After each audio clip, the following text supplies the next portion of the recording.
मुझे नबी जो चंड खां वद हुस्न ऐं जमाल आ मुझे नबी जो चंड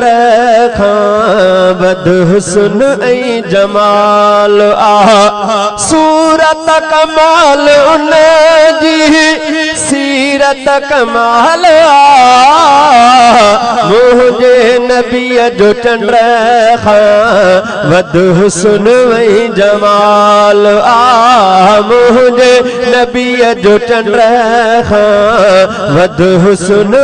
जमाल आ रुतबो खुदा मोहम्मद के अहिड़ो अता कयो रुतबो खुदा मोहम्मद के अहिड़ो अता कयो अर्श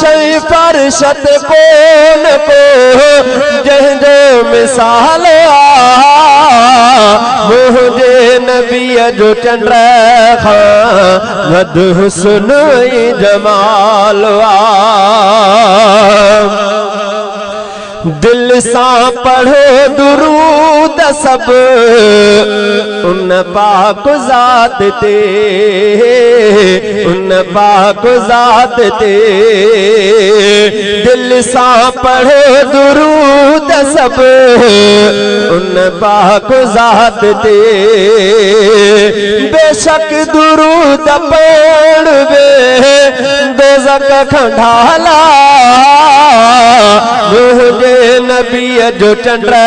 खां वद हुस्न ऐं जमाल आ मुझे नबी जो चंड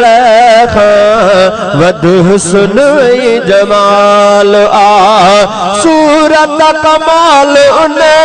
जी सीरत कमाल आ मुझे नबी जो चंड खां वद हुस्न ऐं जमाल आ शागिर्द सोहण सरवर जा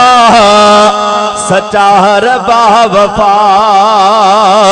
शागिर्द सोहण सरवर जा सच्चा रबा वफा मुरसल मथा फिदा कयो जिन जान माल मुझे नबी जो चंड खां वद हुस्न ऐं जमाल आ मुझे नबी जो चंड खां वद हुस्न ऐं जमाल आ सूरत कमाल उन जी सीरत कमाल आ मुझे नबी जो चंड खां वद हुस्न ऐं जमाल आ कन था ही जान सार प्या ऐलान हर घड़ी कन था ही जान सार प्या ऐलान हर घड़ी कुर्बान मुस्तफा मथा अहलो अयाल मुझे नबी जो चंड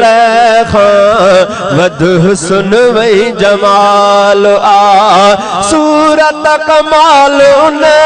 जी सीरत कमाल आ मुझे नबी जो चंड